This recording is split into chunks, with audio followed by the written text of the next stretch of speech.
Agar lemari es tetap dapat berfungsi dengan baik, Anda perlu melakukan defrosting atau mencairkan bunga es secara teratur.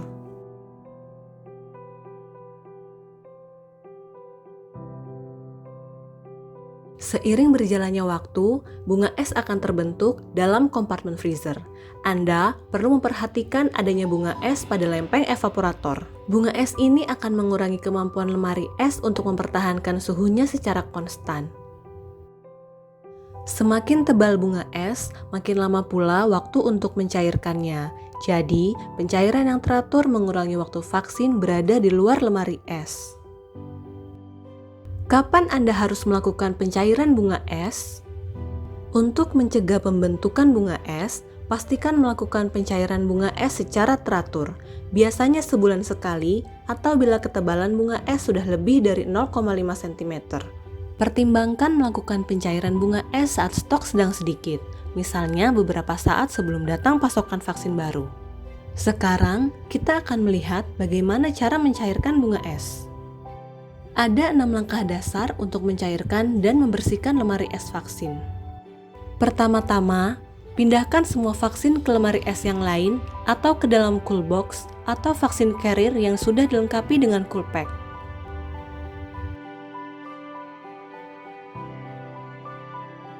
Lalu, cabut stop kontak. Untuk lemari es tenaga surya, matikan tombol pasokan baterainya.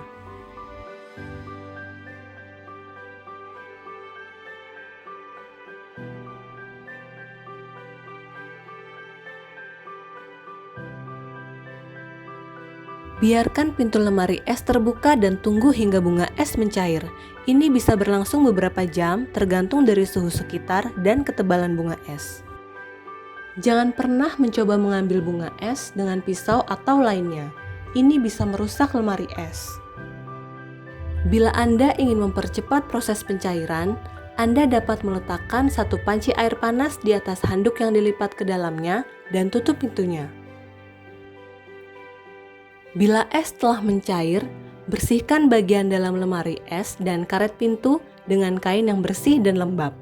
Biarkan beberapa lama hingga benar-benar kering. Lalu, hidupkan lagi lemari es. Jangan merubah termostat untuk mempercepat pendinginan. Pastikan bahwa suhu di bagian utama berkisar pada 8 derajat Celcius atau lebih rendah, tetapi tidak kurang dari 2 derajat Celcius. Bila suhu telah sesuai, Anda dapat mengembalikan vaksin dan kantong air seperti semula ke dalam lemari es.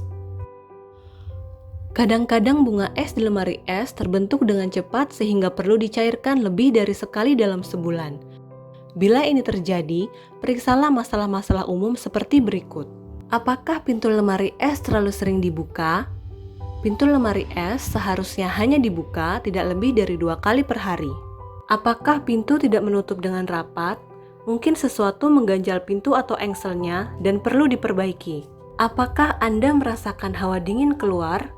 Bila iya, mungkin karet pintunya harus diganti. Periksalah apakah ada celah antara bagian utama dengan pintu dengan menyelipkan kertas di antaranya. Normalnya, kertas akan tertahan bila ditarik. Bila kertas tidak dapat ditarik dengan mudah, berarti ada celah. Sekarang, Anda telah mengetahui langkah-langkah untuk mencairkan bunga es dari lemari es vaksin.